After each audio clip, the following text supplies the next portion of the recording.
Graças a Deus por essa ministração tão poderosa aos nossos corações. Evangelho segundo escreveu João, capítulo 1, versículo 14. Evangelho do Mestre Jesus, segundo escreveu João, capítulo 1, versículo 14. Todos de Bíblia aberta. Tem gente que me pergunta, pastor, como é que o pregador deve iniciar a mensagem? Eu sempre falo, pedindo para o povo abrir a Bíblia. Evangelho segundo escreveu João, capítulo 1, versículo 14. E o Verbo se fez carne e habitou entre nós, cheio de graça e de verdade. E vimos a sua glória, como a glória do unigênito do Pai. E você diz amém. Amém. Queridos, diferente de Mateus, Marcos e Lucas, João não começa com anjos, nem com pastores, nem com o choro de um recém-nascido em Belém. Ele não nos leva ao estábulo. Ele nos conduz à eternidade. Antes que houvesse tempo, antes que houvesse história, antes que existisse a matéria ou luz, havia a palavra. Não uma palavra criada, pronunciada ou aprendida, mas a palavra que sempre existiu. É assim que João inicia o seu tratado sobre Jesus. No princípio era o Verbo. Quando eu analiso esse texto, eu percebo que João, ele não escolhe de forma deliberada o mesmo idioma que Gênesis usa quando se trata do início. Quando Moisés escreveu o livro do Gênesis, ele iniciou dizendo: no princípio criou Deus. E João vai responder ao que Moisés diz séculos depois, que no princípio Deus já falava. Deus já se relacionava através da sua palavra. O Verbo não surge quando o mundo começa. O mundo começa porque o Verbo já existia. Deixa eu declarar isso aqui mais uma vez. O Verbo não inicia com o início do mundo. O mundo inicia porque é uma declaração de Deus sobre o mundo. E que declaração é esta? Moisés vai identificar essa declaração. O texto sagrado diz em Gênesis capítulo 1, versículo 1: no princípio criou Deus. E o termo criar ali no original é barar, que é criar a partir do nada. Sabe o que o texto está me dizendo aqui? Que Deus traz à existência aquilo que não existe. Deus não precisa de matéria, diácono Melk, para criar as coisas. Deus fez tudo existir a partir do nada. Deus fez tudo existir a partir do nada. É quando João diz: no princípio era o Verbo. Ele estava afirmando que antes do pecado, antes da queda, antes da dor, já havia uma resposta para tudo isso estabelecida por Deus. Olhe para cá para você entender isso aqui. Eu já ouvi dizer que Jesus era o plano B de Deus. Não. Antes que o pecado existisse, antes que a dor entrasse no mundo, Deus já tinha um plano de salvação estabelecido nos céus. O nosso Deus não é pego de surpresa. Você pode declarar isso para alguém, declara: o teu Deus não é pego de surpresa. Antes que o inimigo embaraçasse o mundo, Deus já tinha um plano de redenção para esta humanidade, chamado Jesus. A grande questão é que esse plano estava reservado em Deus. E ele é revelado na encarnação de Cristo. Encarnação, queridos, quando a gente olha para a Sagrada Escritura, dentro de uma visão humana, isso é um escândalo. Não dá para entender um Deus que desce e esvazia-se para se relacionar com a humanidade. Dentro da visão humana não dá para entender isso.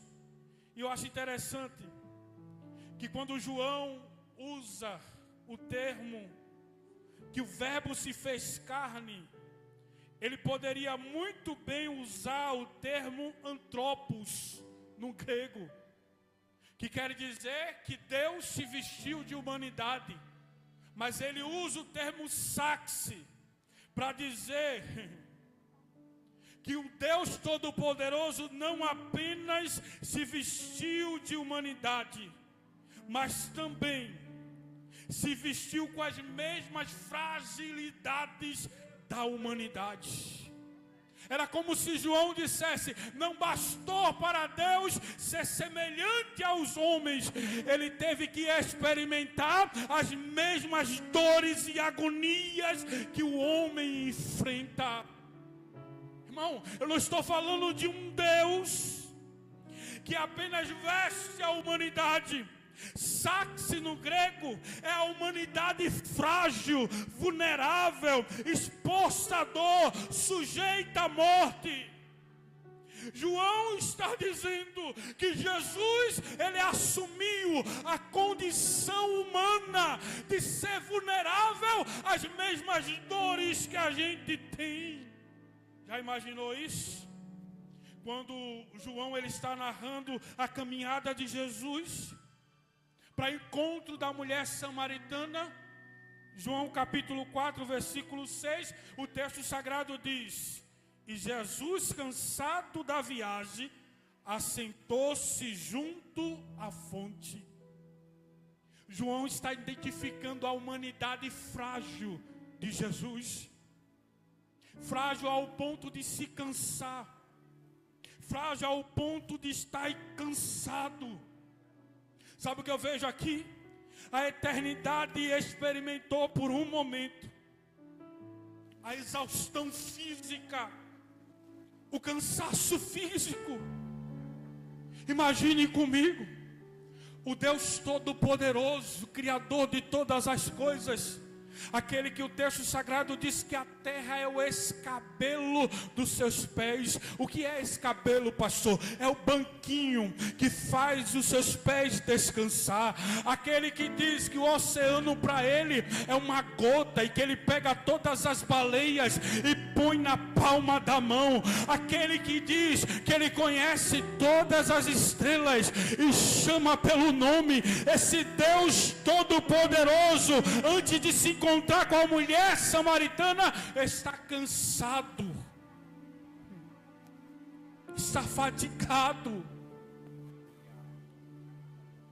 está lá descansando. E não só isso, abra sua Bíblia, Mateus capítulo 8, versículo 17.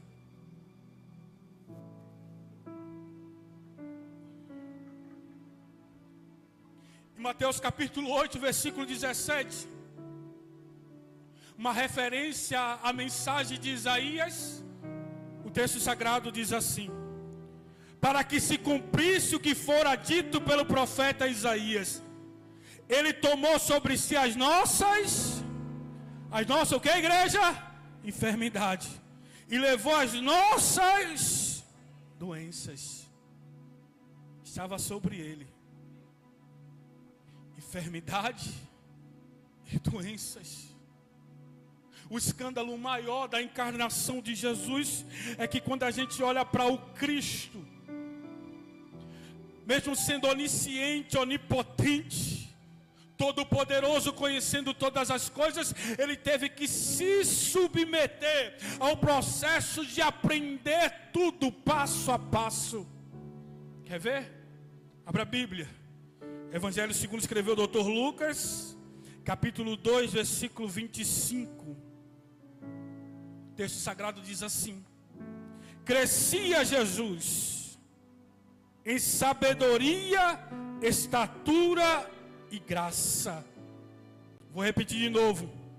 Crescia Jesus em sabedoria, estatura e graça. Deus aprende a andar, Deus aprende a falar, Deus cresce. Esse é o escândalo da encarnação.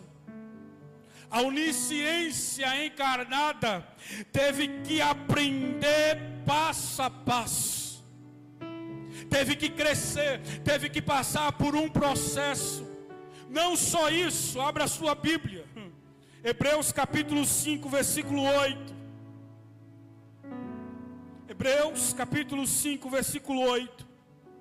Ainda que era filho, aprendeu a obediência pelas coisas que sofreu. Irmão, esse texto é poderoso demais. Sabe o que o escritor aos Hebreus está dizendo? O instrumento de aprendizado de Jesus, o professor de Jesus, o pedagogo de Jesus, foi as suas dores e sofrimentos. A obediência de Jesus não foi gerada através dos seus milagres, do seu ministério, não. Foi gerada através da sua obediência devido às coisas que ele sofreu. A obediência de Cristo através do sofrimento foi um meio que ele aprendeu. Ele não aprendeu o que é obedecer, ele aprendeu o custo da obediência na carne, as dores. Já imaginou isso? O Eterno agora está aprendendo a obedecer sobre dor, pressão, sangue, lágrimas. É esse Deus encarnado que estamos falando nessa noite. Um Deus que obedeceu mesmo diante dos sofrimentos mais angustiantes. É por isso que há peso na palavra de Jesus. Em João capítulo 16, versículo 33, quando Jesus diz assim: no mundo tereis aflições, mas tende bom ânimo, eu venci o mundo. É Jesus dizendo: eu conheço as aflições que você passa, eu conheço as dores que você tem. Não, eu não conheço como um espectador, eu conheço como alguém que passou pelos mesmos sofrimentos, pelas mesmas dores. Eu conheço as aflições que você está enfrentando, mas tem de bom ânimo, eu venci o mundo.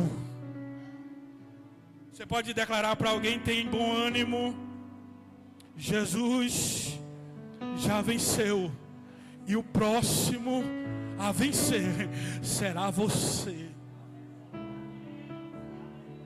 Aleluia, aleluia, aleluia. Quando eu olho para esse texto de João 16, 33, ele está falando dentro das experiências humanas. Quando ele diz tereis aflições, o termo usado aqui no grego é tílipis, que quer dizer pressão, aperto, ao ponto de espremer. Sabe, quando eu olho para Jesus no Getsemane, olhe para cá, quando eu olho para Jesus no Getsemane, que o seu suor torna-se gotas de sangue, dentro de uma análise ali, Jesus estava numa pressão tão grande naquele momento, que duas coisas poderiam acontecer com ele: ou ele iria ter um ataque cardíaco, ou seus poros iriam abrir para fluir sangue e esvaziar a pressão que ele estava sentindo dentro dele. Olhe para cá. A pressão não era externa, era interna. Quebrando toda aquela visão que diz que Jesus só sofreu pressões externas. Não, Jesus sofreu pressões também dentro dele. É por isso que ele entende as tuas dores. É por isso que ele está no teu lado no teu dia mais angustiante. Você crê nisso nessa noite? Bem baixinho de um. Você crê nisso nessa noite? Diga para alguém: Jesus conhece as tuas batalhas internas. E nesta noite há um bálsamo de Deus sobre vidas que chegaram aqui. Aleluia, aleluia, aleluia, aleluia, aleluia. Queridos, o Natal não é Deus visitando a humanidade. É Deus assumindo a humanidade. É Deus atravessando a humanidade para nos dar vitória através dessa travessia. E quando a gente olha para os antigos, verbalizando sobre esse nascimento, abra sua Bíblia, Isaías capítulo 7, versículo 14.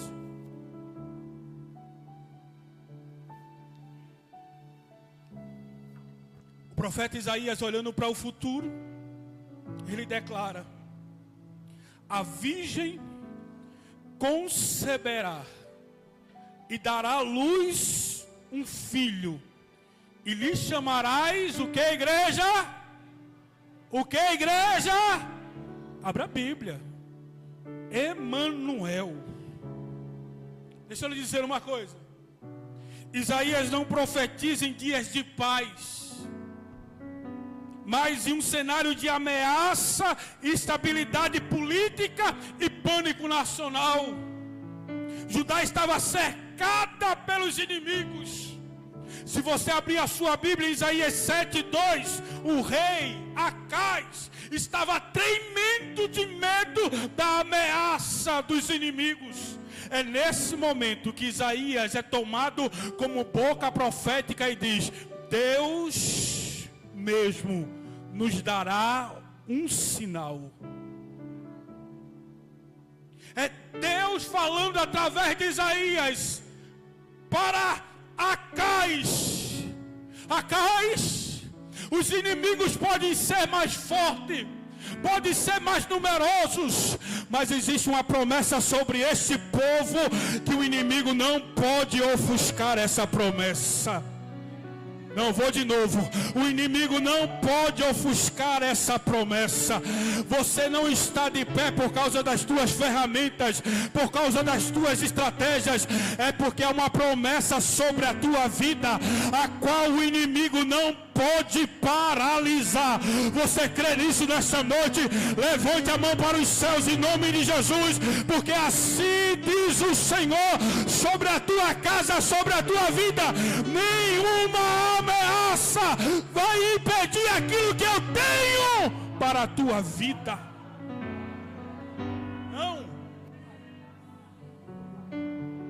Não.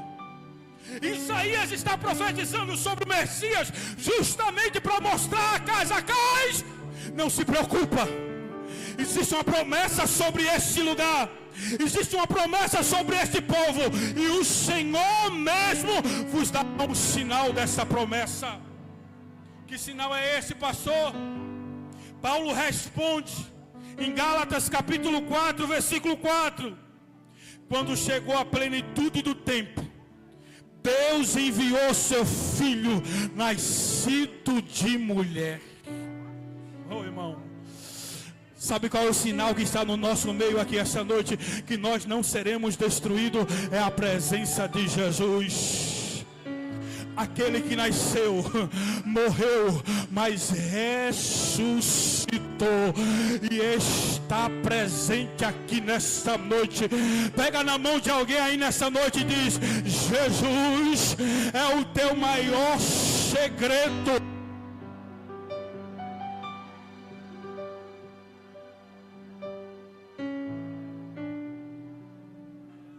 Estão querendo saber por que você não desistiu ainda? Porque você não parou ainda. Sabe qual é o teu maior segredo? É que Jesus está cercando a tua vida, está cercando a tua casa.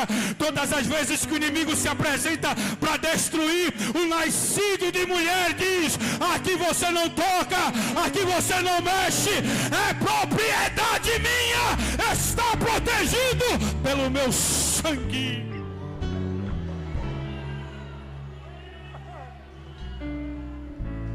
Nosso segredo não é os homens, é o Senhor Jesus. Um dia Jesus está conversando com os seus discípulos e ele pergunta a ele: o que é que estão dizendo de mim? Aí os discípulos começam a dizer: olha, alguns estão dizendo que tu és Jeremias, Elias ou João Batista que voltou à vida. Aí Jesus para e diz: e vós, o que é que dizer de mim? Aí Pedro olha e diz: tu és o Cristo, o Filho do Deus vivo. Aí Jesus olha para Pedro e diz: também eu te digo que tu és Pedro. E o termo Pedro ali é Petros, fragmento de pedra, pedra que pode ser movida. Mas sobre esta rocha, Jesus não está falando de Pedro, Jesus está falando da afirmação de Pedro. Por quê, pastor? Porque se a igreja fosse fundamentada em Pedro, tinha morrido no ano 60, quando Pedro morreu. Mas essa igreja é fundamentada numa rocha que ninguém pode mover ela. Que morreu, é verdade, mas ressuscitou e está vivo. Vou de novo: e ressuscitou e está vivo. Vou de novo: ressuscitou e está vivo. Está entendendo agora o teu segredo? Porque o inimigo olha para você e diz: por que ela não desistiu? Porque ele não parou? O teu segredo é que você está firmado em uma rocha que o homem não pode mover. É o Senhor Jesus. Ei, me camandará bagaço. Declara para alguém aí: o teu segredo é Jesus. O segredo do teu casamento é Jesus. O segredo da tua família é Jesus. O segredo da tua vida é Jesus. É Jesus que está te mantendo de pé firme. É Jesus. Aleluia, aleluia, aleluia, aleluia. Sabe por que o nosso segredo é Jesus? Isaías capítulo 32, versículo 2 está escrito. O profeta Isaías falando sobre Jesus: aquele varão será como um esconderijo contra o vento e um refúgio contra a tempestade. Fale comigo: ventos. Fale mais forte: ventos. Fala de crises pontuais. Crises pontuais. A gente não sabe quando vai soprar o vento, Dio. A gente não sabe, diácono Melk. A gente não espera o vento ser soprado sobre as nossas vidas, mas ele sopra e passa. Eu tenho certeza que teve dias na sua vida que parecia que ia dar tudo certo e de repente veio um vento sobre a tua casa, sobre a tua vida, e trouxe angústias tão grandes que você não sabia nem como iria sobreviver àqueles dilemas. Mas passou. Passou por quê, pastor? Porque Jesus é o teu esconderijo contra o vento. Quando essas crises pontuais chegam nas nossas vidas, é em Jesus que a gente tem que se esconder, igreja. A maior vontade do inimigo é te paralisar dentro de casa, depressivo, em cima de uma cama. Mas eu vim aqui essa noite para lhe dizer: você está no lugar certo, na hora certa e diante da pessoa certa. O teu esconderijo está aqui te protegendo, te guardando e dizendo: vai passar, minha filha, vai passar, meu filho. Continua me adorando.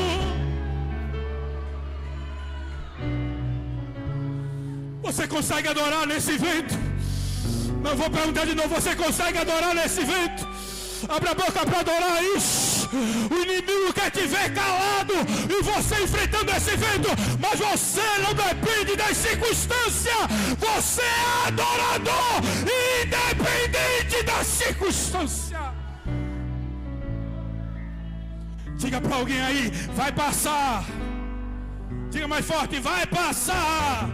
Mas o teu esconderijo vai permanecer contigo.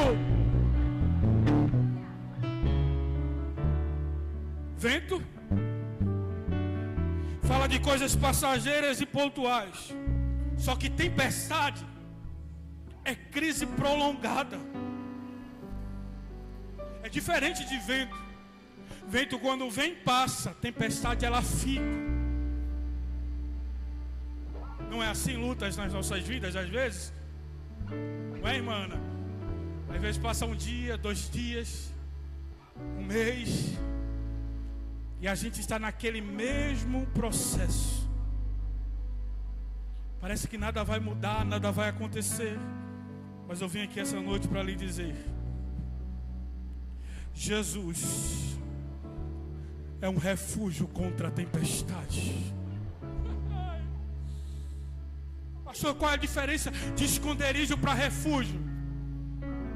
É que esconderijo é só abrigo, você entra e sai rápido.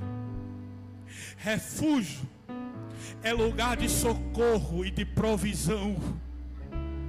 É Deus falando com você nessa noite, nessa tempestade: eu já tenho um lugar de socorro e de provisão. Vou de novo: nessa tempestade eu já tenho um lugar de socorro e de provisão. Vou de novo: eu já tenho um lugar de socorro e de provisão. Levante a mão para os céus em nome de Jesus. Só quem vai viver provisão ainda no final deste ano, Deus já tem preparado para a tua vida lugar de socorro e de provisão.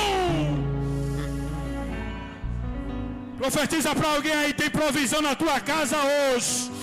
Não, diga mais forte: tem provisão para a tua casa hoje. Se ela não crê, profetiza para cá: tem provisão na tua casa hoje, porque Jesus é o teu refúgio. É Ele. É Ele. Irmão, eu creio, é o Espírito Santo que está me falando, não está no esboço, é o Espírito Santo que está me falando nessa noite. Existem lugares de refúgio sendo criados aqui neste lugar. Deus está criando um cenário de refúgio para quem está passando por tempestade tão difícil que não sabe nem como está suportando. E Jesus te trouxe aqui para lhe dizer: não se preocupa, eu já preparei um lugar de refúgio e eu vou te guardar nessa tempestade. Eu vou te guardar.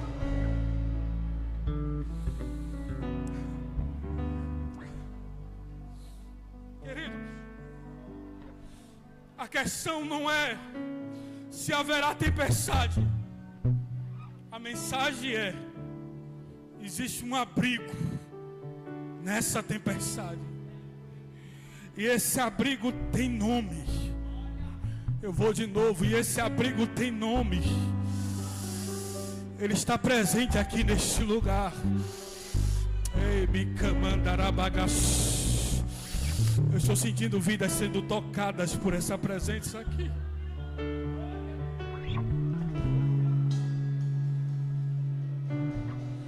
Segura aí, filho.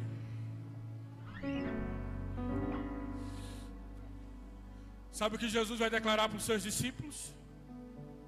Mateus capítulo 7, versículo 24. Todo aquele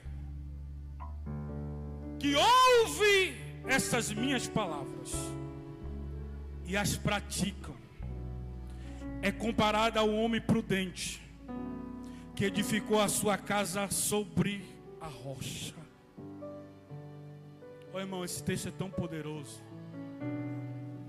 Jesus está fazendo duas comparações aqui: o homem que edifica a casa sobre a rocha e o homem que edifica a casa sobre a areia. Você percebe uma coisa em Mateus capítulo 7, versículo 25: as dificuldades que vêm para o homem sobre a casa na areia é as mesmas dificuldades que vêm para o homem sobre a casa na rocha. Não muda. Não muda. É a mesma. O que é que diferencia, pastor? O alicerce.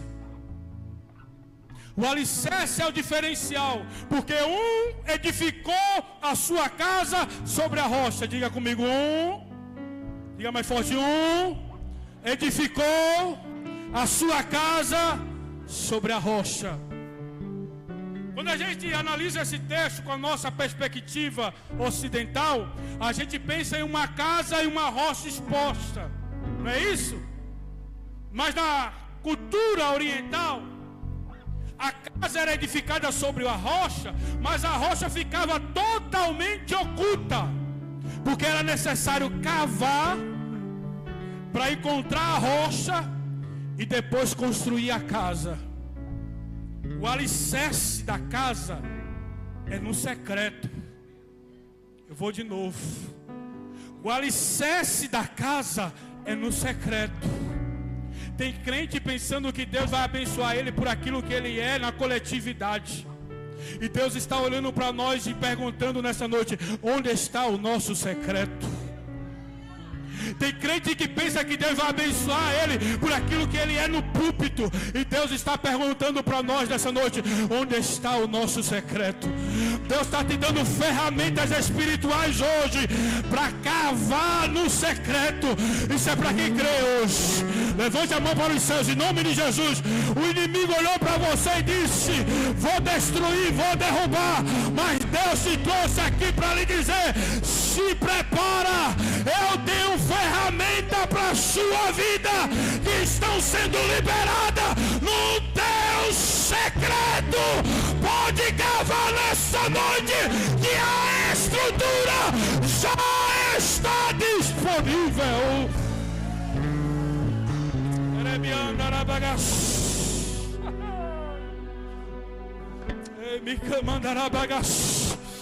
Abra a boca para adorar isso.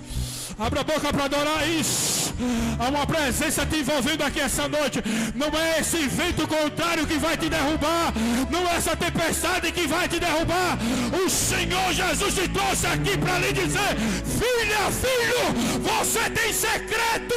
E o teu secreto é a tua estrutura espiritual.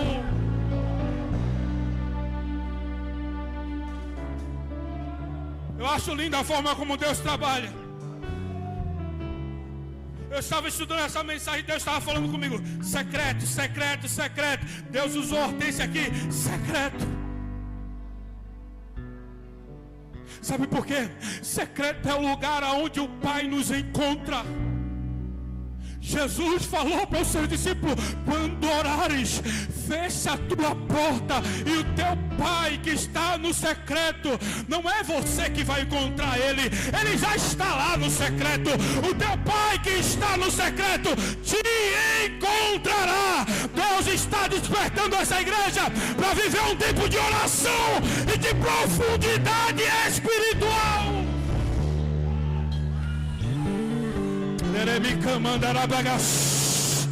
Abra a boca para adorar isso. Quem tem secreto, abre a boca, queima na presença de Deus. Isso. Quem tem vida de secreto, abre a boca, deixa Deus te tocar. O Espírito Santo estará aqui essa noite, se movendo nas nossas vidas.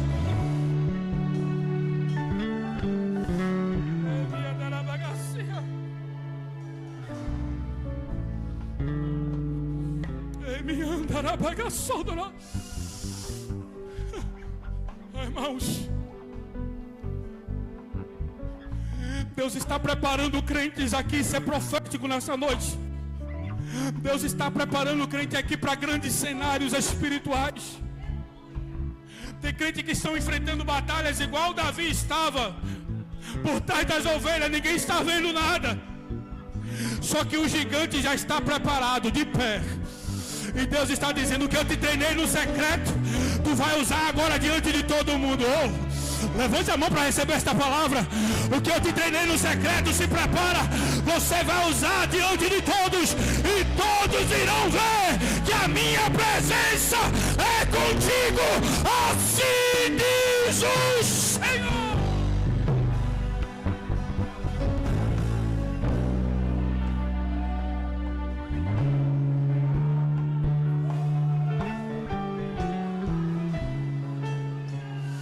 Chora no secreto, é Deus te treinando. Grita no secreto, é Deus te treinando. Luta no secreto, é Deus te treinando. Mas vai chegar um dia que o cenário vai estar preparado. Irmãos, inimigos estarão vendo um gigante cair através da tua vida.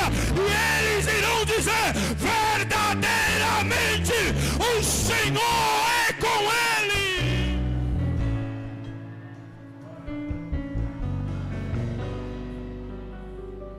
Eu encerro aqui.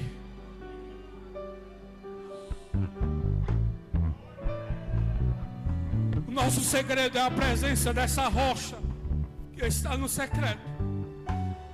1 Coríntios capítulo 10, versículo 4.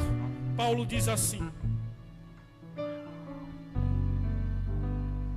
e todos beberam da mesma bebida espiritual, porque bebiam da rocha espiritual que os seguiam, e a rocha era Cristo. Sabe o que é interessante nesse texto? Paulo diz que a rocha os seguia, não que o povo ia até ela. Está escrito. A provisão de Deus não era um lugar fixo, era um lugar presente. Qual a diferença, pastor? Aqui a gente tem um templo fixo. Você sai do templo, mas o templo não vai com você. É fixo.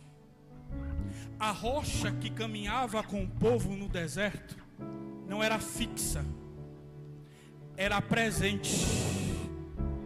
O povo ia para o norte, a rocha ia com eles.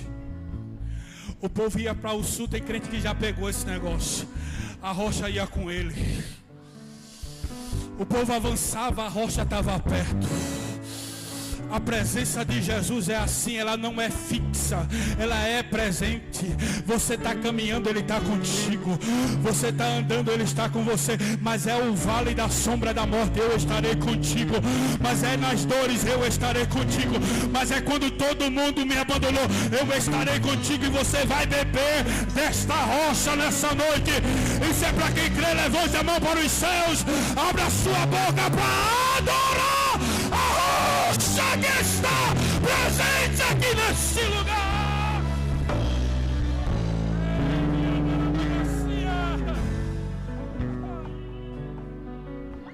Fique de pé em nome de Jesus.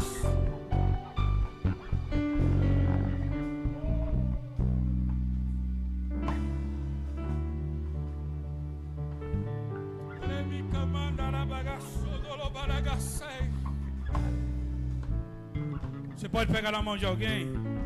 Segure a mão dessa pessoa.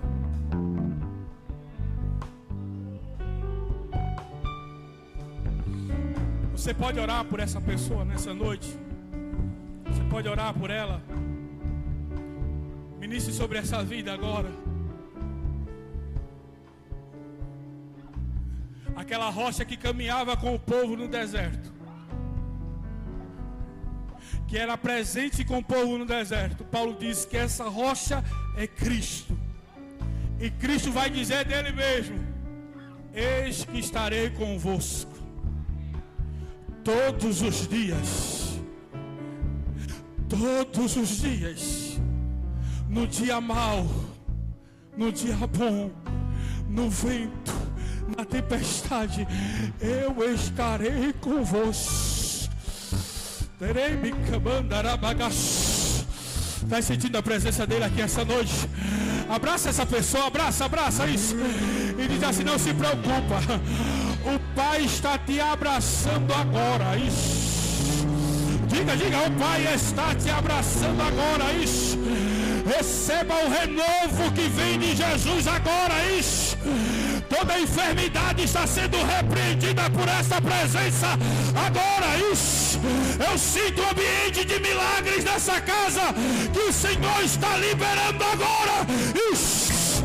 Abre a boca para adorar, que a presença dele é o teu conforto agora, em nome de Jesus. Vem, Hortência.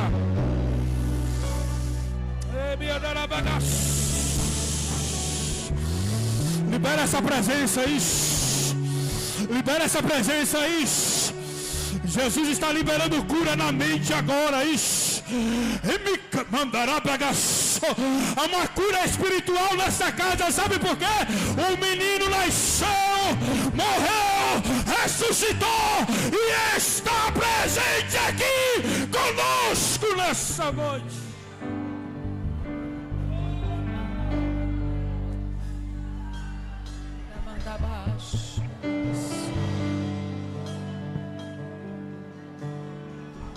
Oh, Jesus,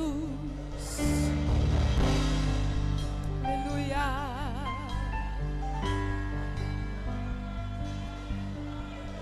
Tenho uma palavra para você. Não desanime.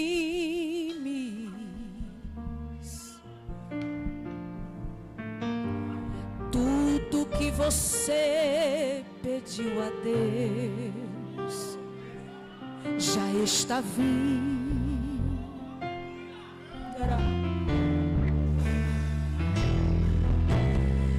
Esses dias Deus te viu chorar num canto escondido.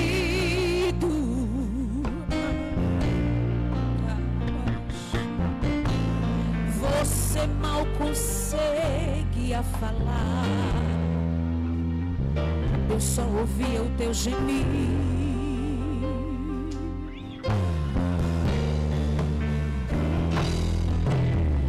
Mas o Deus que me enviou aqui, escuta, sabe de tudo.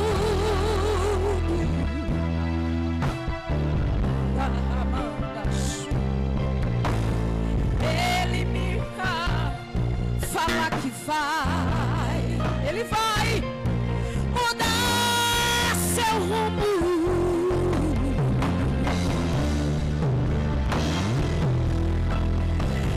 Ele está enviando o consolo, recebe o consolo de Deus para sua alma.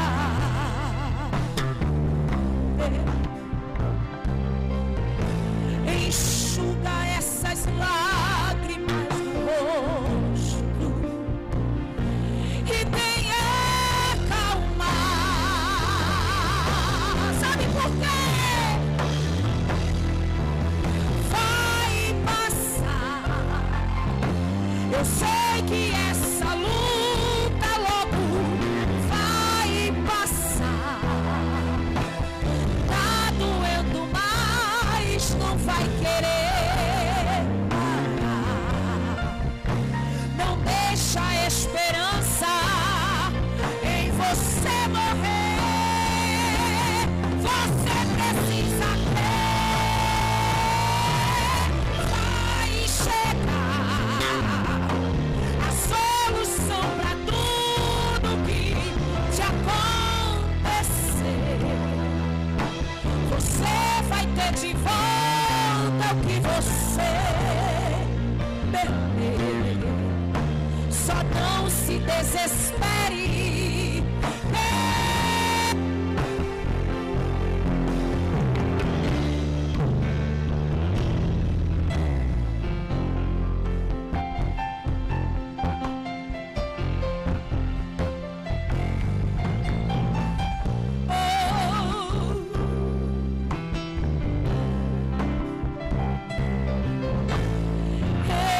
mandou falar que vai mudar seu rumo.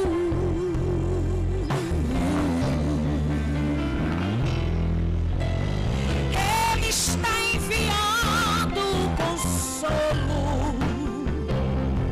para tua alma.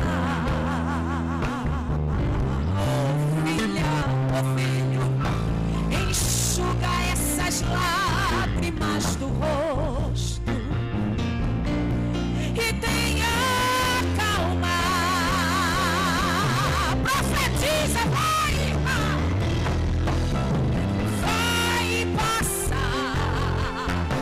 Eu sei que essa luta logo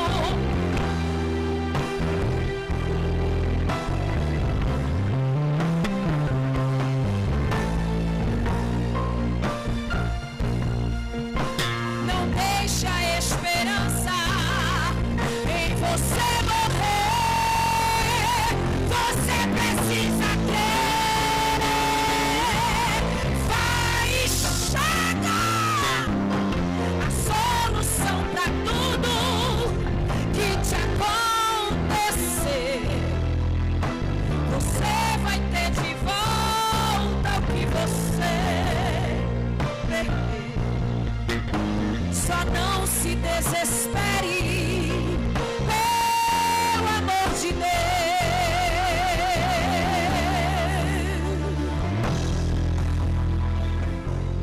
Escute. Escuta o que o Espírito Santo está dizendo ao teu coração esta noite. Todo deserto tem um fim, filha. Ramanda abaixo. Vai passar. Eu sei que essa luta logo vai passar. Aguenta firme. Aguenta firme. Aguenta firme que o ano da cumprimento. Ah, Jesus! O ano do cumprimento está chegando.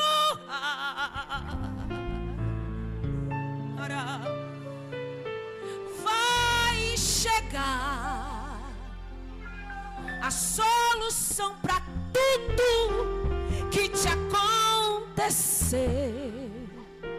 Você vai ter de volta o que você perdeu. Só não se desespere.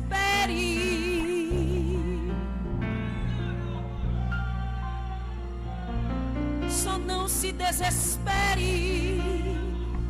Só não desista de orar. Só não desista de clamar. Só não desista de ter uma vida no secreto. Pelo amor de Deus.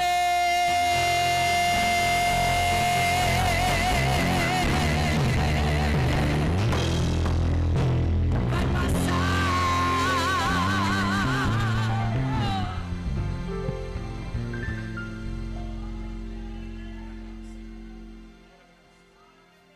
Saúde a todo o povo de Deus com a paz do Senhor Jesus. Grato a Deus por tudo. Vamos orar agradecendo a Deus por tudo que Ele falou nesta noite, por tudo que o Senhor disse que irá fazer em nossas vidas. Aquela igreja levanta a mão assim, dá um amém para confirmar, recebendo. Eu creio, Deus nos trouxe aqui esta noite para ouvir esta palavra. Deus abençoe o pastor, meu amigo e sua família. Deus abençoe. Vamos orar. Que tem uma pessoa aqui não evangélica e nós queremos te convidar nesta noite.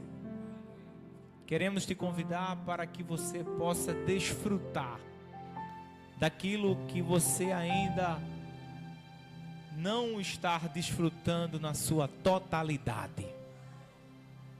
Queremos te convidar para que você possa viver isto, para que você verdadeiramente possa desfrutar deste amor de Jesus que foi derramado na cruz do Calvário. Vem para Jesus nesta noite. Se for esse jovem aí, alguém acompanhe. Vem, jovem. O Senhor te ama.